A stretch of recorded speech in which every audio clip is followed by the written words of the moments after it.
Welcome to With You Podcast. where we explore relationships, life transitions, and apparently a cicada invasion. We are going to go into our studio and talk a little bit more about some interesting topics before the rain comes.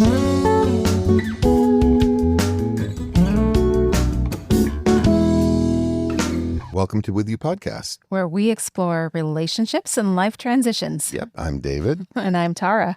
And we're excited because the cicadas are starting to get quiet. Have you heard enough about the cicadas yet? We can't help ourselves because it just keeps going and going. If you don't know what we're talking about, we did post pictures on the previous episode or 2 episodes ago on our website. So if you really want to see what a crazy 17-year cicada invasion looks like, have a look there. Well, and maybe hang on after the end music because I think I taped a little bit of cicada noise with one of our test intros, so we can maybe put that there. So if you're living somewhere where you haven't had the blessing of cicada noise, we could give that to you. We could, but that's not what we're here for today. Oh, what are we here for We're not today? going to bug you with bug noise. Nice. So today we're excited to talk about careers and jobs, partly because, with our kids graduating from college, we get to hear this refrain over and over where kids graduate having thought that they've prepared for something in particular, and this pressure starts to just build and build. High school or college or just of a certain age where you feel like it's time for career. And we see kids really getting bogged down in this pressure. Yeah. And talking to parents. So just at church this weekend, we were talking to a dad and same age as us, kids the same age. And we were like, I thought there was a developmental phase called launching an empty nest. And it's more boomerang of the people we've talked to. It's more common now in the U.S. that kids... I think it's taking longer for kids to really launch, to find a job that can support them and pay rent, and things are more expensive. But also, my opinion is that we've kind of sold this, you got to follow your passion. We talked about this when we talked about graduation a little bit, I think, but part of the pressure is that kids think they have to get out of college and find their dream job and their career that just, fuels their passion and that they love to go to work every day. Yeah. And we're here to say it didn't start that way for us. I know. I started to do the math, and I don't know about you with your kind of career job, but I didn't really have my first entry career job until I was in my 30s. Yeah, well, we did a lot of grad school for you along the way. We did, but it's still, there was lots of work that was not glamorous. Even before I decided to go to grad school, and you kind of had a career, then shifted out of that, and then kind of landed in your 40s. I did some supporting of you and did some exploring here and there, and we moved around, had to start over a few times. So we're going to talk about sort of our job path, which, it might sound boring to you, but we've done some pretty weird things. So we'll share some crazy job stories. I know when we started jotting these down, I got a little uncomfortable of like, this is a weird life. But I think that's fairly common, and I think it's good for people to hear when you're feeling anxious. Even if you're not a young person, you're an older person and maybe who's facing a change, or you're wanting to change jobs and you're feeling stuck or like you can't start over. I think there's a lot of freedom to start over, to try something new, and that what you've done in the past doesn't always kind of pigeonhole you into one path. Well, it goes to what is work. I think we're meant to do something meaningful. I don't think it has to be our identity. Like our identity leads into what we do versus what we do is our identity. Yeah, or our worth. Or our worth or value. Yeah, if we put all our worth in some prestigious job, then that might be a lot more pressure. Yeah. Or we're just doing it for money to retire. And I'm like, I haven't seen a lot of really satisfied retirees. That is kind of the bottom line. We're made to work. Yeah. I think as humans, we get a lot of satisfaction from work. And we've tried a lot of things. We have. So, Why don't we dive into some of the yeah. Do you things? want to start with your first job? What was your very Yeah, first my job? very first job, I think my very first job was washing cars at the funeral home. And those old ringers that have two, The washing machines that you could yeah, roll stuff yeah, through to squeeze out the water. right. And we Yeah. had a mechanical one that, you didn't want to get your arm in there because Mm-hmm. it would chew it up. So we would kind of wash the car, dry it a little bit, and run it through the ringers to dry it more. And we'd go through the fleet in just a couple of hours, but it was like 6 cars that I'd have to wash in a day to have them looking, for some reason, pretty for a funeral. Is that the beginning of your not liking to wash our cars? I think that was. Maybe I'm learning something. I think. Did you have any car wash affiliated jobs? Well, I did. Was that your first job? No, Oh, okay. you're What was skipping. what You're was your first skipping job? ahead. I think most girls, maybe, is that fair to say, I don't started know. out babysitting. That was Oh, okay. my very first job was babysitting, often for families in our church. And in those days, I got $2 an hour. So Woo. let's just say the expectations of babysitters now compared to then. Because Your I know in return our on money. area, they're Yeah. getting paid, I don't know, $30 an hour sometimes. Wait, let And me they're, calculate my salary and think about that a yeah, don't second. think too hard about Okay, that. okay. And not really doing anything more than just keeping the kids alive. When Yeah. I was a babysitter for $2 an hour, I entertained a large group of children. Sometimes I think the age I was and what I was required to do is kind of a lot of responsibility. Made them dinner, got them to bed, and I always got them to bed. I was, firstborn child, Yeah. older sister of 4 siblings. So I was used to the structure. So I got them to bed and cleaned the whole house. After they were in bed, I cleaned the kitchen, picked up all the toys. Wow. $2 an hour. Is that what happened? Just like my car washing Yeah, maybe. around the house? That's why I don't know. I don't like to pick up the house. Yeah, maybe. I don't know. We're learning some things about Maybe. ourselves. Yeah. So I had a lot of different jobs in high school. I don't know about you, but I didn't have a lot of jobs. Do you want me to tell my other one Yeah. that was not just a household babysitting job? yeah.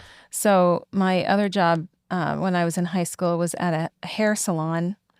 Oh, you And were a no, I beautician? was not. I was Oh. not a stylist. I was sweeping the hair off the floor and cleaning the perm rods out of the sink, which if anybody was What's a alive perm in the rod? 80s and Yeah. you remember the era where everybody had their hair permed, you had to have all these little tiny rollers in your hair to get a perm. Yeah. And then they'd put this strong smelling solution on your hair Mm-hmm. to set the curl, and then they would take all those out and they'd be in the sink, and I can still remember the smell of it as I think about it. Huh.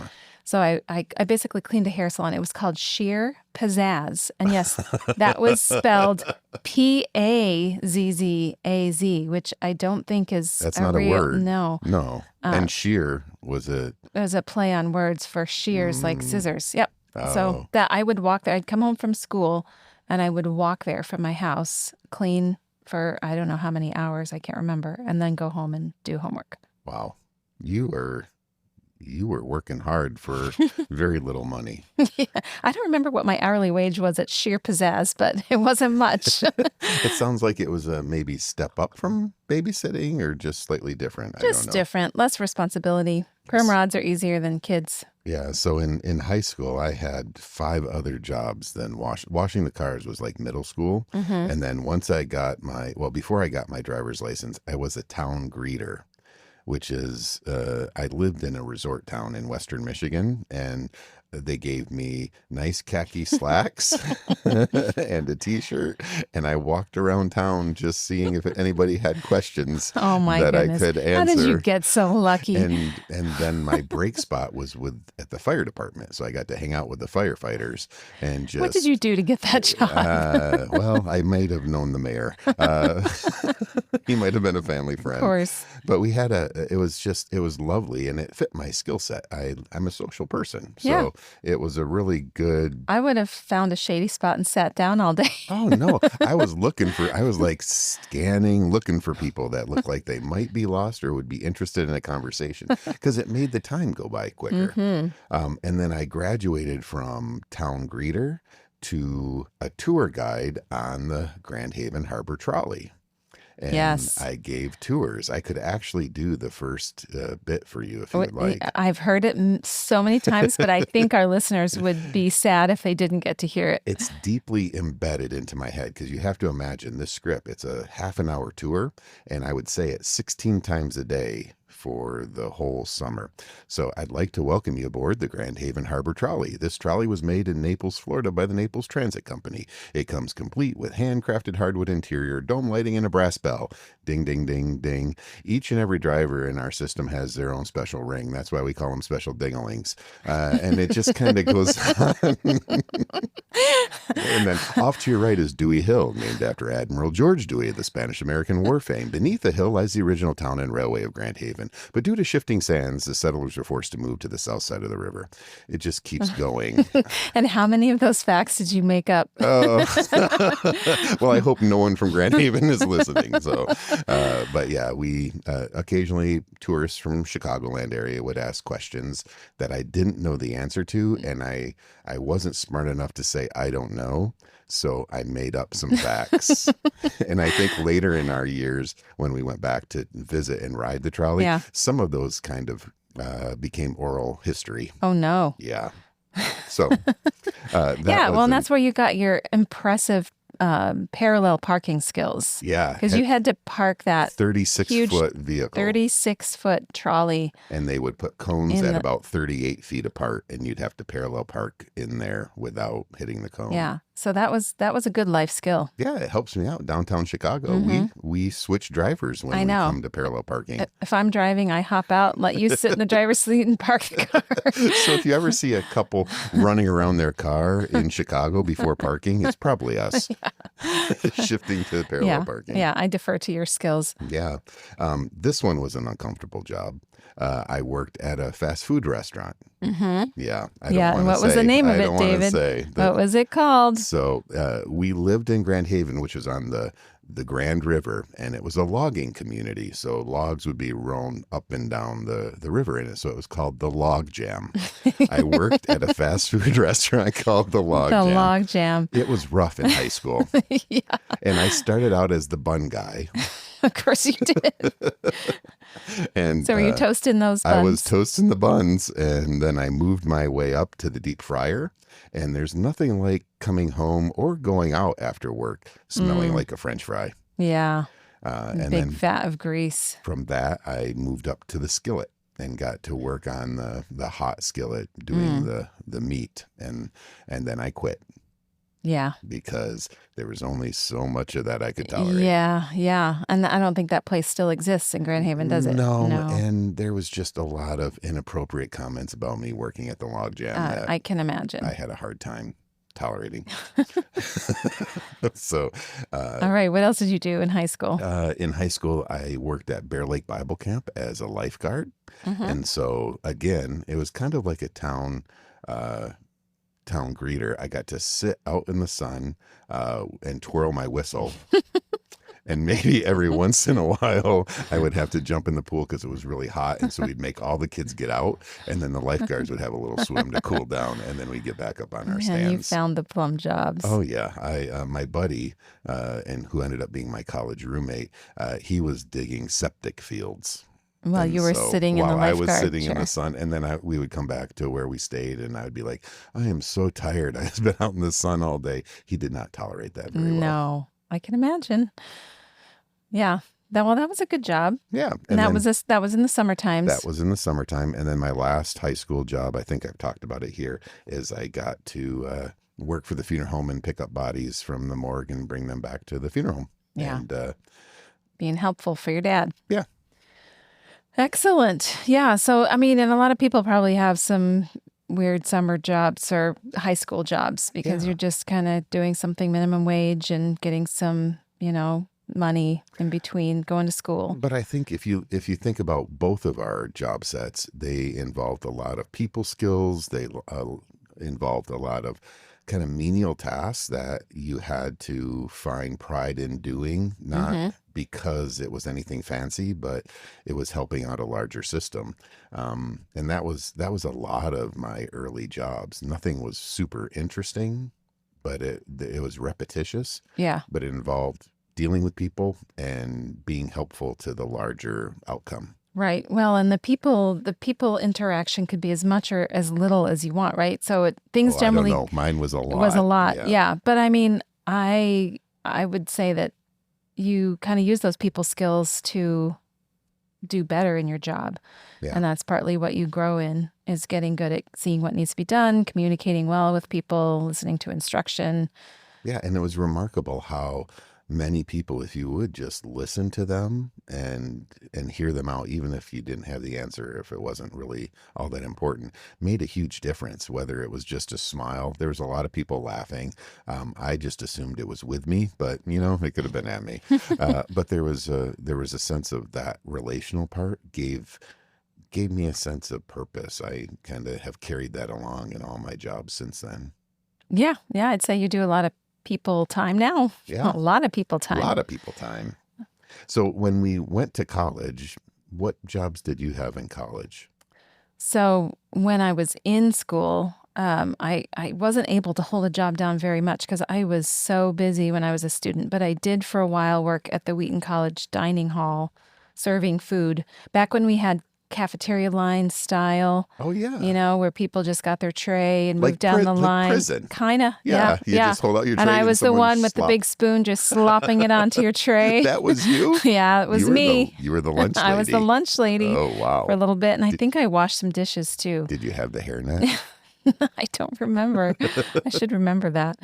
So I tried to do that for a bit in college, but it was hard for me to balance that as well as all of the stuff I was handling with classes. So I didn't have a job for long during school. In the summers during college, I did.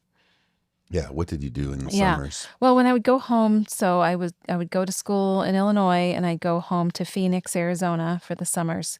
And my dad kind of had a little saying, no work, no eat. Oh, well. He really wanted us to be purposeful and working, not just sitting around. And so I was always looking for something. It was hard to find a summer job when you arrive kind of already halfway into the summer.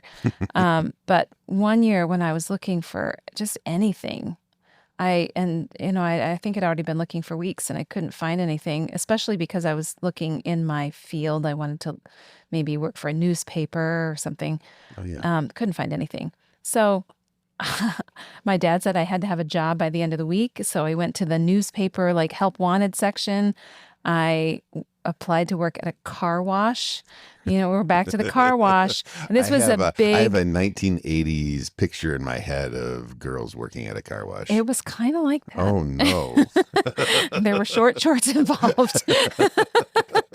But this was a big car wash where people would get out of the car, it would go through the whole conveyor belt thing, and then a team of people would get inside the car as it was on the conveyor belt to wash the inside of the windows and the whole thing. And that's while it's going through. Oh, wow. So I did that.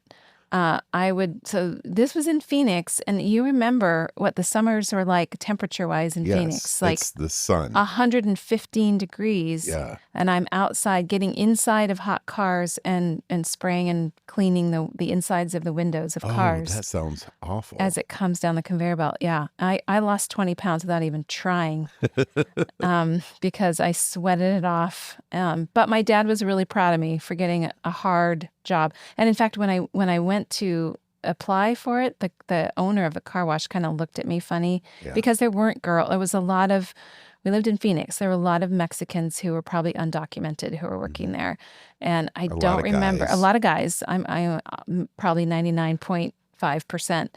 And he looked at me with this smirk and said, if you work here, you might break a nail. And I was like, wow. Just watch me. Uh-oh, he didn't know what he was doing, did he? You were I just worked like, hard. It's on. Yeah. So what kind of things did you take away from that? Life lessons? Oh, man.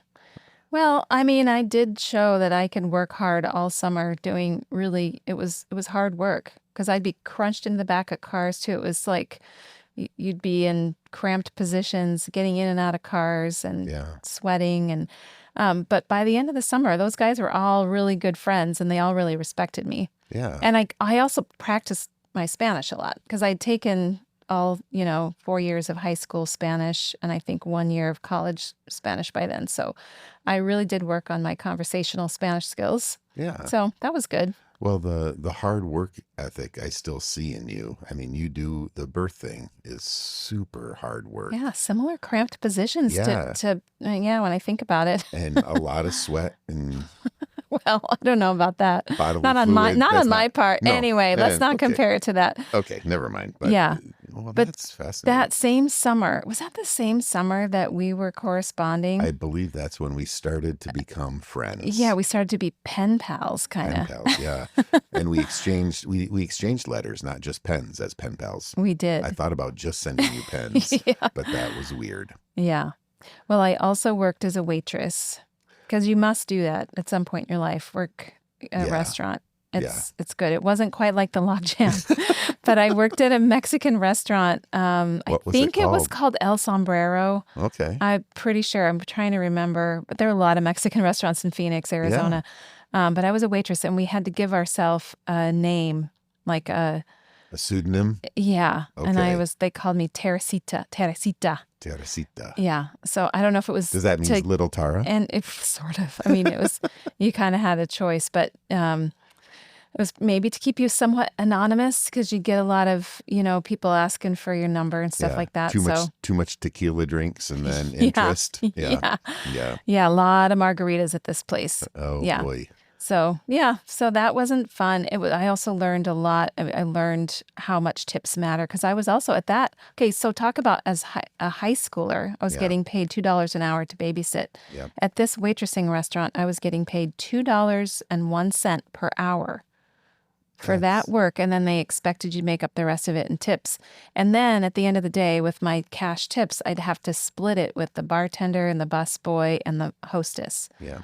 So I came away with very little. And if you didn't tip the bartender, then you would never get any Oh, drinks I'd for your never get tables. I'd never get my tables served if I didn't tip them Yeah. well and tip them over. Yeah. It's a fascinating process. I mean, the whole relational system in a restaurant and the Mm-hmm. whole tipping culture. I mean, I know. we've experienced that differently as we've traveled. Not a lot of cultures are tipping cultures like the US. Yeah, it's gotten a little out of hand, I feel. Yeah, because then companies can not pay people. Right. That was the thing that was hard, is that now the restaurant is paying, pennies Yeah. to their workers and expecting the customers to pay the rest of it. Yeah. So And you're on your feet a lot. It's hard yeah, work. it was hard work. I'm always very appreciative of our wait staff. I try to engage them in conversation. You sure do. Sometimes they're bemused, Yeah. but a lot of times. So You tell really me, scare the young ones. is it keeping them from doing their job? Like, are they upset because I'm costing them money, or they just aren't friendly? The wait staff? Yeah, When they're not amused by your yeah, jokes. yeah. I think Because they're I just think, humans who aren't having a good day and don't want to laugh at your jokes. Some of them love it. It's yeah, just, it's like any other human. yeah. Well, and things like they ask, "How would you like your coffee?" I say, "Black like my heart," and that one person wanted to pray for me. I know they get worried about They you. get really worried about me. So I probably, thinking about your story, I probably should behave a little bit differently in the restaurant. I don't know. I'll think about it. Yeah, I don't think it's going to change I your don't think it's behavior. going to change either. I think No. that'll be the same. Yeah. Did So what about you in college? so when I showed up at Wheaton, I was a baseball player as well, and I thought of myself as a baseball player who was going to college versus a college Mm. student who was playing baseball. Oh, that does Um, explain a lot. Yeah, and I was interested in going to school to play baseball, and I had a dream to be a baseball player. And so as a baseball player, I got to work in the locker room, and I met C-Train, For anybody from Wheaton, C-Train. He's worked at Wheaton since 1970s, and he taught me how to do laundry, and I was in charge of washing all the jocks. And so not the people. not the people. No, no, no, not the No. people. Well, I No, just want to clarify because the no, way you said that, the supporters. the underwear of the Yes, athletes, the athletes' basically underwear. athletic I supporters. would go through the locker room and collect all the dirty laundry, and then I had to learn. And so C-Train taught me how to do laundry, and I did that for the first fall, and then I also got to. He's like, you look responsible, and I got to pay. He wasn't a great. Can we just pause a minute? Yeah, he didn't have really good eyesight. So he said I looked responsible. So you did the laundry, and what else did you do? I paid off the referees. No, I mean, no. I paid the referees. Yeah. Yes. So after the football game, I gave the referees their checks, and I was able to handle Yes. money. All because above board. Yeah. No, it wasn't bribery. It was just they did a good job, or they did their job, maybe not a good job, and I would pay them. Yeah, no judgment. Just you pay them for time Yep. spent. And make Work sure done. they got away safely from the stadium. Yeah. Well, that life skill, the laundry skill, I haven't seen you capitalize on that much. I've forgotten. I mean, there's not a lot of dirty athletic laundry around here anymore. Well, there was. There were but many years where there for was. some reason, I was not around for that. No, you really weren't. No, so we both got to learn how to do athletic Oh, laundry. yeah. I can get stains out of any white baseball pants, that's for sure. I did that, and then my junior year, when we were getting to know each other, I worked in the sensation and perception lab under Robert Vaughton, and I was dealing with color perception. Now, this is kind of funny because we have a conversation of you're not sure I see color. I'm pretty sure you don't see color correctly. And So you were judging color. Like this was a lab. I was his teaching assistant. He was doing a research assistant. study, Yeah, and you I'm were an assistant. Assistant/guinea pig.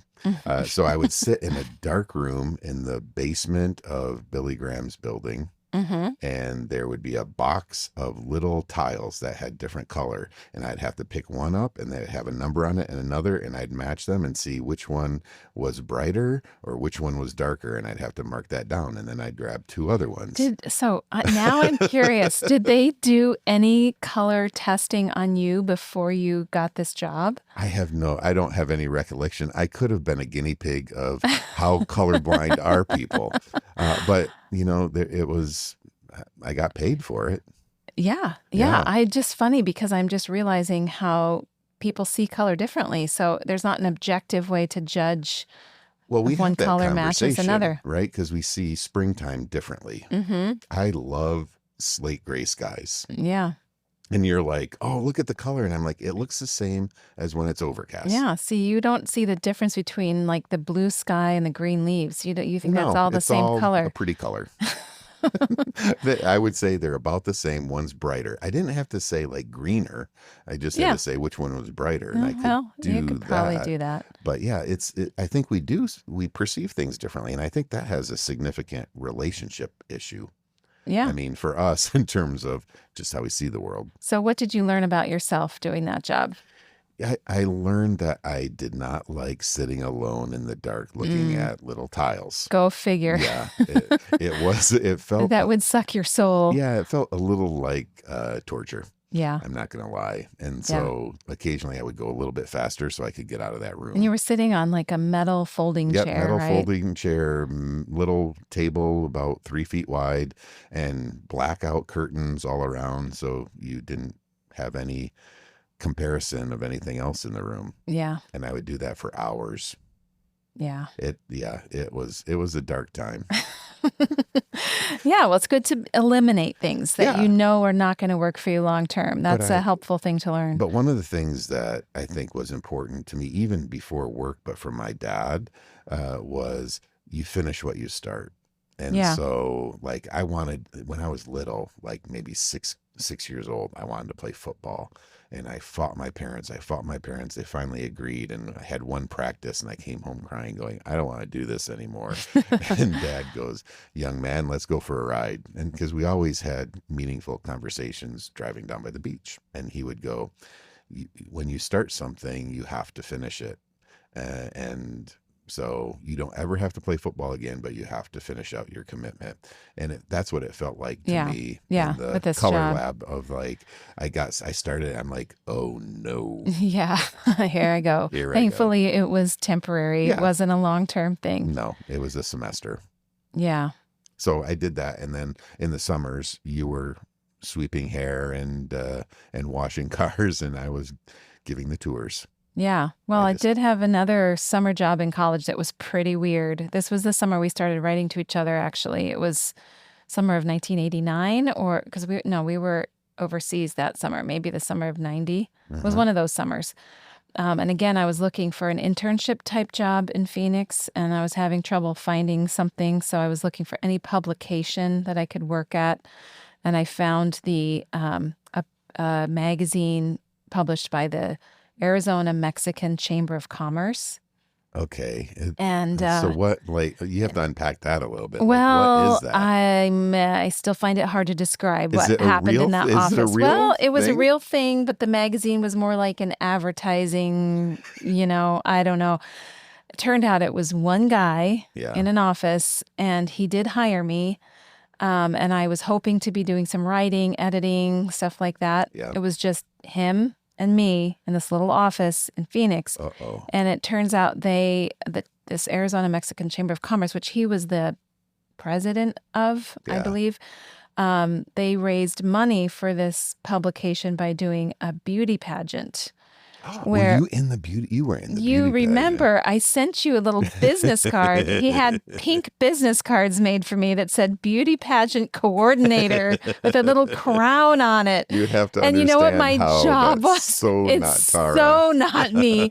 And not only that, what I had to do for this was literally go find people off the street to yes. No, you like know what that recruit. sounds like. I know. I had to go to the mall, and if I saw a pretty girl, I would have to say, hey, here's my card. Would you like to join the beauty pageant for the Chamber of Commerce? So you were finding talent out I at the was mall. a talent scout. at the mall. Exactly. That's right. What happened to these young ladies? I don't know.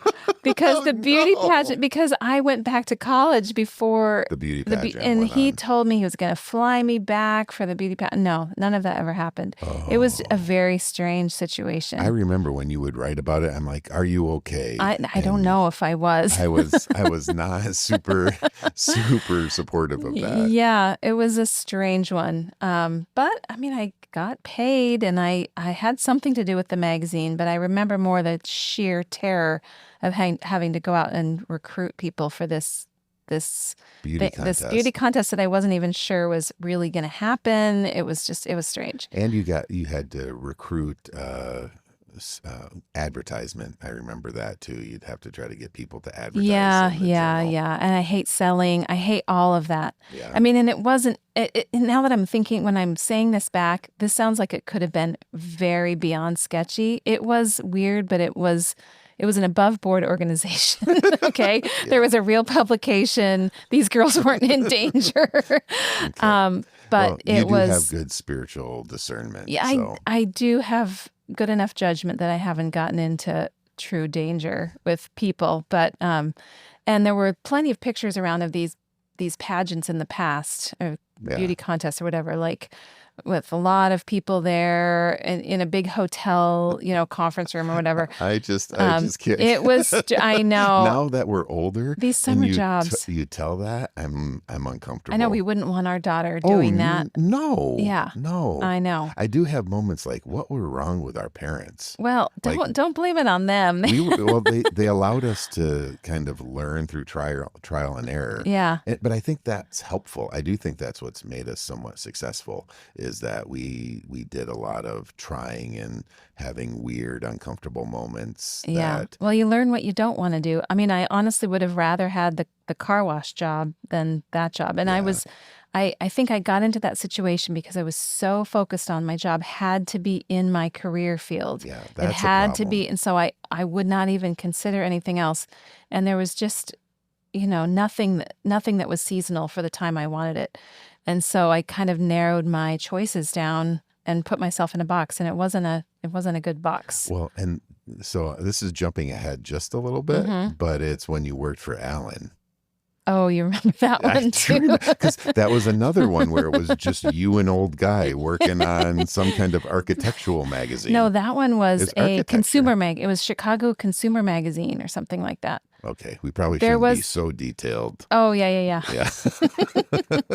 That was a strange job too. I was really trying to build my career resume. That was the focus, and that was the pressure that I felt too. Like everything I get has to be a really good resume builder and stepping stone to where I thought I wanted to go. And in fact, sometimes the ones that seem like they're outside the box Yeah, are the ones that really build skills that you didn't know you needed, that's true. you know? Yeah, well, and that you're looking for a very specific lane Mm-hmm. limits you. I Yeah. mean, it's kind of like getting a degree in what you think your job's going to be versus a liberal arts degree where you're learning how to think, and then you can learn that in the job that you have. But yeah, that was early in our right Yeah. after college. So that wasn't we Yeah. weren't married yet. You were doing that. You also bought a Mitsubishi Well, that's car. besides the point. I Let's know. not go down that road because that has to do not with the job. Maybe that's Although a story for another time because that was a scary moment. it was, but it didn't really have to do with the career. It No, was that's not a job. Okay, so we'll come back It to did the a little bit though because I needed it for the commute, and I wouldn't go back and do that again. So maybe we'll get to that one. okay, when we're newly married, but right out of college, you were doing that, trying to find a career. I graduated with a degree in psychology. What do you do with a degree in psychology other than grad school? So I worked for a thing called Manpower. Do you remember man? It Yeah. sounds it sounds horrible when you say Well, it out loud, but was that before you started working at? yeah, that was Okay. before the hospital. So I was trying to find a job and didn't know what I was going to do. Yeah. So it's a temp Yeah, we agency. both did some temp work for a Yeah. while where we just did menial like administrative work. Yeah, I sat in a doctor's office. This was before electronic record systems, and they had the files, and I would alphabetize. My whole job was to sit in the medical back filing cabinet basically and alphabetize. I got my alphabet Did really good, Yeah. but I would get a Did you have to stack. sign a HIPAA form? You're Oh handling no, people's no, no, medical no, no. records. And I was very fast. So it was really tempting just to open up and start reading because they would give me a huge stack. And about halfway through the day, I was You're done. done, and And then they what were do you like, do? well, that's your job. And I'm like, well, I'm done. They're like, stop working so fast. And so it was And that's where we learn efficiency does not pay it off. does not. Well, and we had to take tests. Remember the tests for our temp agencies for Yeah. Manpower? I had And to do do the typing, 9, typing speed yeah, and typing how many words per minute or hmm clicks per minute can you do without any errors, and then data entry. There was little on the keyboard, there was the 9 numbers, and you'd have to see how hmm fast you could data entry, and that would slot you in positions that Yeah. they would Well, hire you out to. when you were doing that, we both went through temp stuff, and I was working for a pharmaceutical company, just doing administrative stuff, spreadsheets and whatever. But what I remember most about that was that there was this weird vibe. I felt like, I mean, now that there's been that show, The Office, I Yeah, feel like there was all this drama like that, but I didn't know anything about it because I was filling in for somebody. I don't know who I was filling in for, yeah. but there was a lot of office drama that I was not a part of. I would just take my lunch and go sit somewhere else because I felt like I didn't understand the dynamics. And I got my work done fast too because Yeah, I wasn't socializing with anybody. And then no, I'd have to stretch out the end of the day. I know. And then what do? You're just like, you make work for Yeah. yourself. Yeah. So we both did that kind of temp work, And that and was we were in our 20s, and Yeah, 22. Engaged, I think, at that point. Yeah, we got engaged there. And then I started working at the hospital. So Yeah. this was kind of a career, but not really. I was a psychological technician, which means I got to run groups and anything the nursing staff didn't want to do. Just all the extra work for Hmm. helping like manage. Yeah, and Yeah. kind of respond to if there was a out of control drunk guy in the ER, get to go help security. Very gendered Yeah, well, they didn't assumption. have a lot of young men working on your floor, so No. you'd get called for some of the physical tasks, Yeah. like taking down somebody who was trying to escape and Yep. Or stuff that like was that. trying to hurt somebody out of Yeah. control, hurt themselves.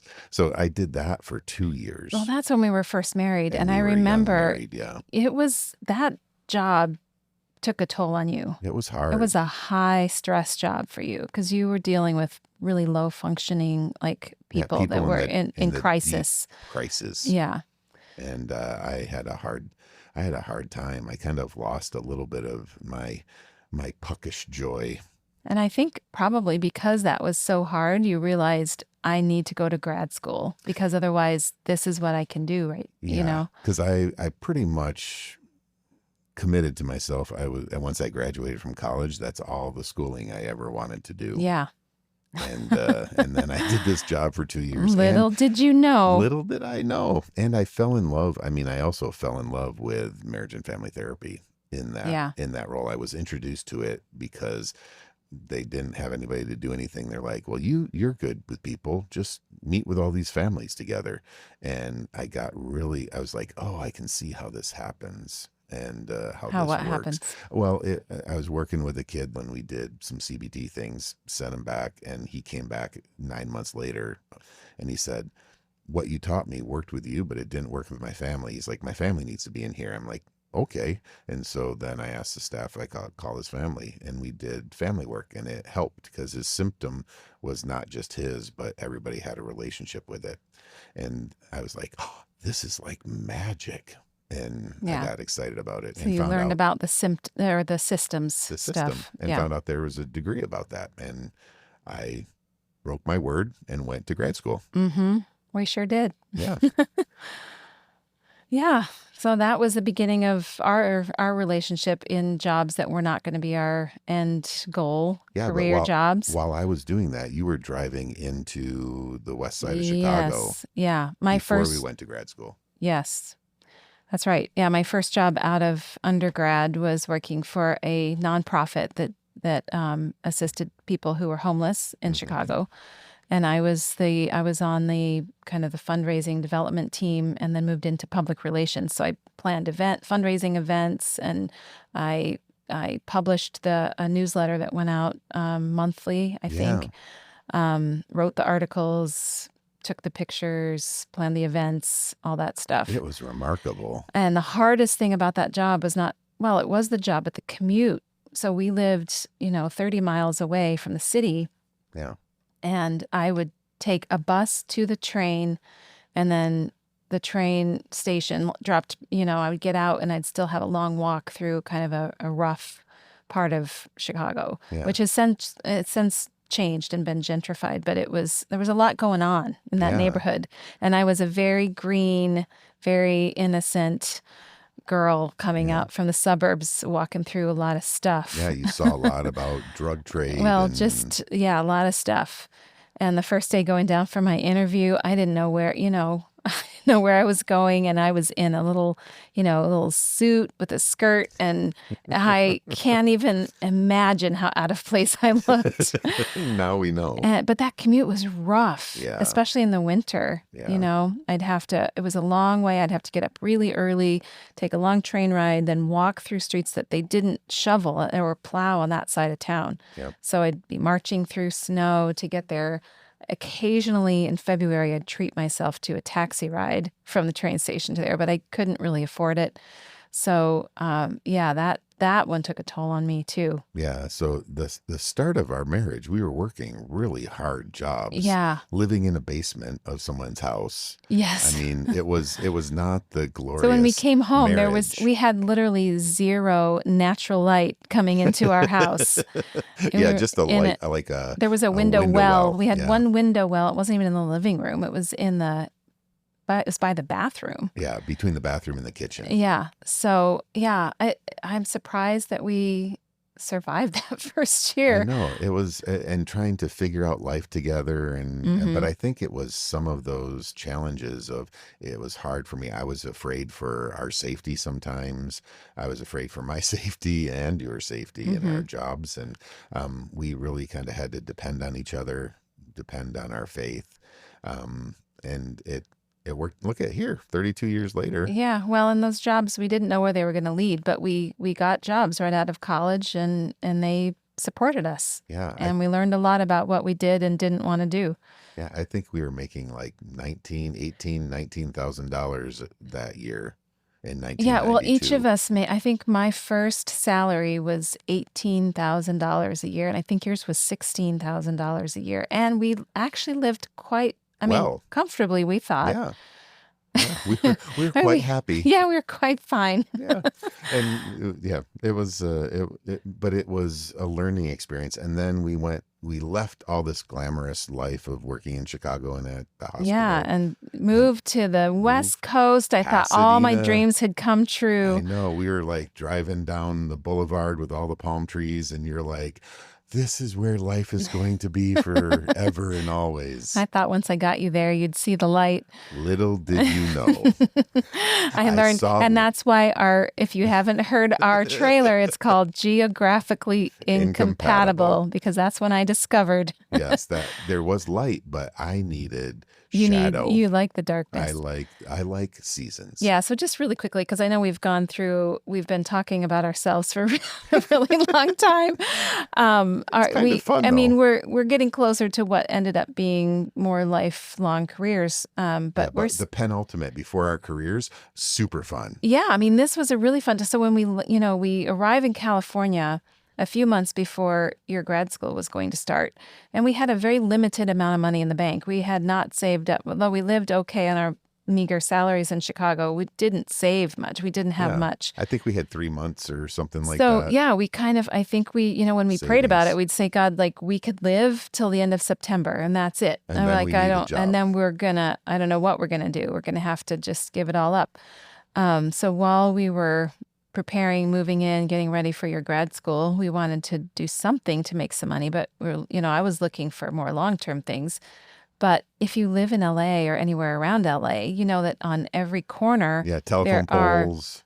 maybe it's different now, maybe it's Yeah. all digital, but there used to be papers with, want to be in the movies, Yeah, want to be an extra, tear this phone tear off number this, off. call this phone number.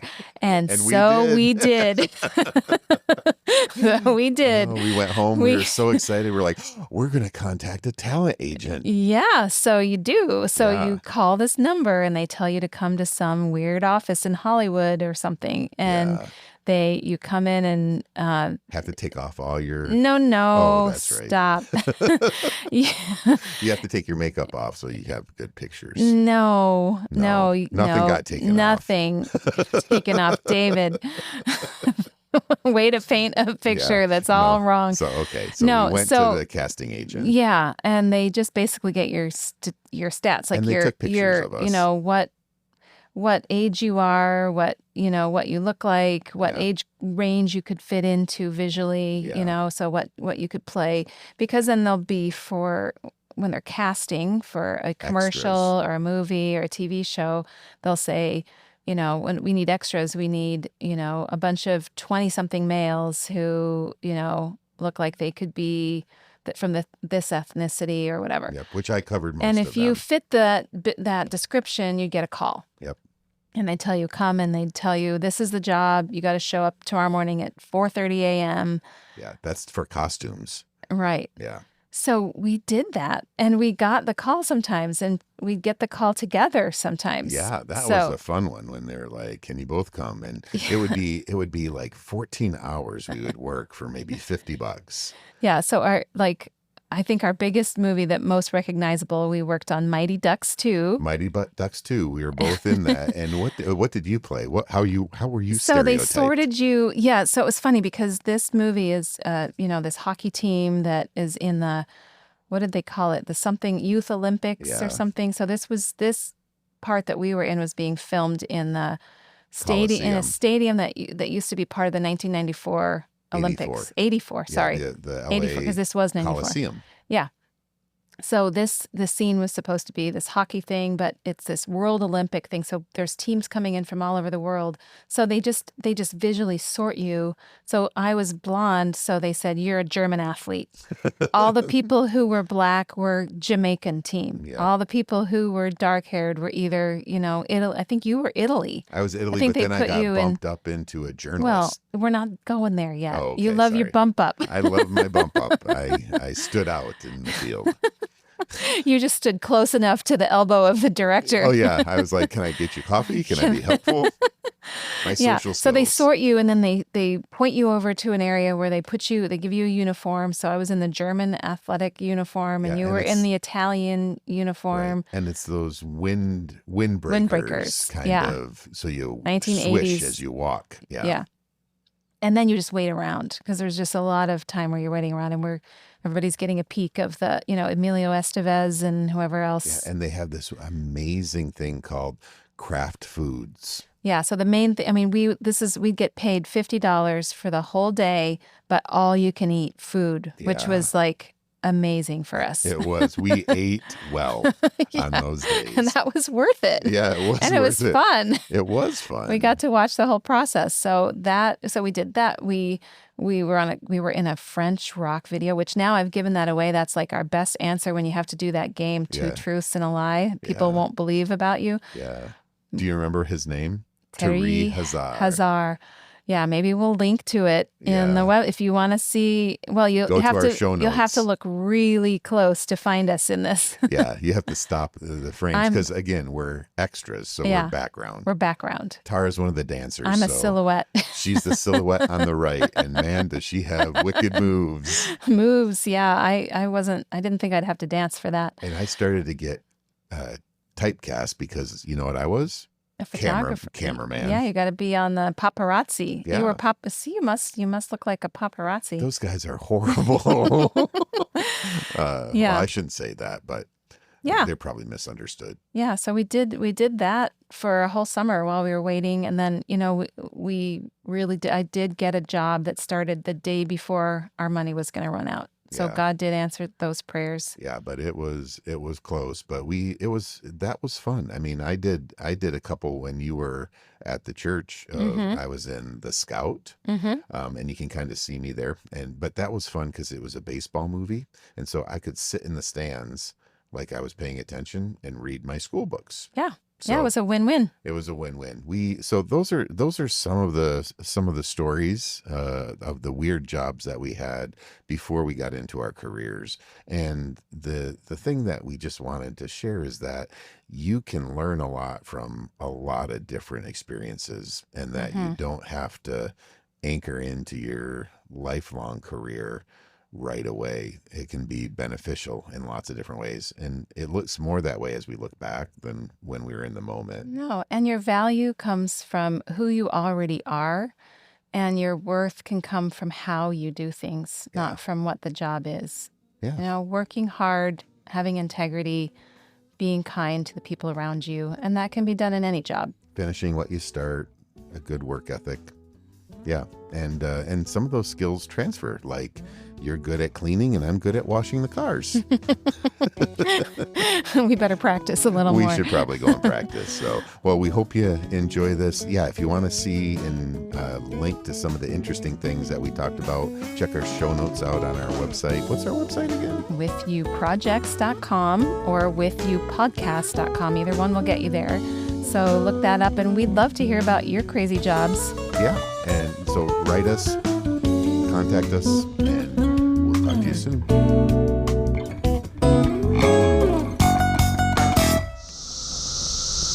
Welcome to With You Podcast, where we explore relationships, life transitions, and apparently a cicada invasion. Yes, we are in our backyard, and it is springtime in the Midwest. And we just thought we should share with you what we're experiencing here. So that strange noise that you're hearing all around us, besides the thunder, and it's about to rain, is cicadas, which, if you haven't lived with them, are a large flying insect that come up out of the ground.